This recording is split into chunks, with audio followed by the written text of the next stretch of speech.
Guys, there are 3 things I'm going to go over in this video that I think everybody under the age of 30 should purchase before they're 30. Now, obviously, not everything is completely possible, but I'm going to go in reverse order from least important to most important. Now, I am on Instagram, but this is my Twitter. It's also my Instagram, but this is my Twitter. Follow me on there. Tell me the things, which one of these 3 you've bought, if not all of them. I bought all 3 before I was 30. Very glad I did. First one. Now, this is least important to most important. First one, a nice watch. Now, when I say a nice watch, you got to understand I'm a watch snob. I love watches. I've got 25, 30 watches. I collect them. I love them. I will sell one to upgrade or whatever it is. I love watches. Now, the one thing I found is when you have a nice watch, and when I say nice watch, guys, I think the bare minimum is Tag Heuer, however you pronounce it. I think that's the bare minimum for a nice watch. I have an Omega on right now. This watch, Omega is a great brand. I have 3 of them. I think they're wonderful. And you can get some entry-level Omegas, but Tag's a great brand to get entry-level in. They make great watches and go up from there. My first nice watch ever was a Rolex. Now, the entry-level Rolex, though, is $4,000, $5,000, $6,000. I think a $1,000 plus watch is something you should try to buy before you're 30. And tags, you can really get a great tag. If you go to a website like Chrono24, CHRONO24.com, you can find used watches. eBay has used watches, but get yourself a nice watch before you turn 30, okay? I really stress it. Guys love watches. 96% of our viewers are guys. Ladies, I'm building a collection for my fiance because I love when she wears a nice watch. We get like matching watches sometimes. Complete snob alert right there, but I really do love watches, and I recommend everybody get a nice watch before they're 30. Number 2, second most important, a new house. I think everybody should try to buy a house before they're 30. Now, obviously, it depends on the market you're in, but if you're in a more manageable market, see what you can do to buy it, like in the Midwest. You can buy a house. If you make 60, 70, 80,000 a year, you can buy an entry-level decent house. I mean, it's hard to think about that right now with the way the housing market's going. But Dalton, who's moving into town here in the beginning of the year, he was looking at houses.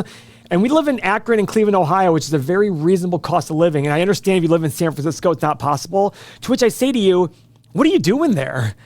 Find a job. There's remote work everywhere that you can find. Remember, I read that to live the same life of $30,000 a year, like in Ohio, it takes $70,000 a year in San Francisco. Come on, give me a break. That's ridiculous. If you want to own a home, go live in a reasonable place. And guess what? Home prices go up everywhere because of inflation, because of the devaluation of the dollar. So when I hear somebody from California say, yeah, but my house is going to go up more in value, it does. But if you look at history going back to 1960, it doesn't beat by much, 1% a year. Is that a lot over 60 years? Absolutely. But it's not what you think. In that difference between how much it costs you to own that home, you can invest it. And you can go make a lot more money and live a greater retirement because of that. Which leads to my third but most important thing that you must own before you turn 30. Long-term, low-cost ETFs. Something like SPY, VOO, IVV, something like that that's going to match the S&P over long periods of time. Go buy those. I want it in your 401k, your Roth IRA first. Max those out before you do anything else. There's a video that I made about how I think emergency funds are a waste of time and waste of money and take money out of your pay. Click the link below. There's a link below of that video. Don't waste your time with an emergency fund unless it helps you sleep better at night. It will cost you money in the long run. Use a credit card as your emergency fund. I know it's not a very popular opinion, but I absolutely believe you need to do it. But in terms of long term, you need to own low-cost index funds in your portfolio before you turn 30. If you're not investing until after 30, the sooner the better. Get started as soon as possible. If any of this advice for you is after the age of 30, get started on it now. Go buy a nice watch. The first thing I did out of college when I got a good paying job was I bought a nice watch. I don't have that watch anymore. I sold it 6 or 7 years later and bought new watches. And the watch market's great because you can go buy used watches. But a nice watch over $1,000, a house, if you can, if you're in the right market. And if you're not in the right market for a house, grow up and go move to the right market where you can live a normal life and not live paycheck to paycheck, trying to live a decent life. And third and foremost, low-cost ETFs, maxing out your 401k. That does not mean only to your employer match.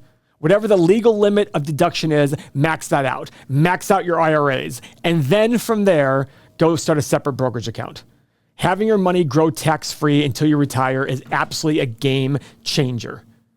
If you're not doing those things, and obviously I started with watch first, then house, then long-term. I'd rather have you do the long-term low-cost ETF first, then a house, then a watch. But guys, this is the basic stuff. If you do that, your life is going to be so different. For those of you who are just getting out of college, I was just out of college yesterday. And by that, I mean 20 years ago. In 2003, I graduated college, and it has flown by. And the money I saved back then is worth so much more than I have now, because it's been 20 years. And the market hasn't even done well over 20 years. You guys are seeing this bull market. The market with dividends is only like 6.5%, 7% for the last 20 years with dividends. That's how crazy it is. So again, guys, those are the 3 things I do. Follow me on Twitter, and let me know if you have a nice watch, if you have a house, if you have saved before you're 30. I'd love to hear from you. Thanks very much.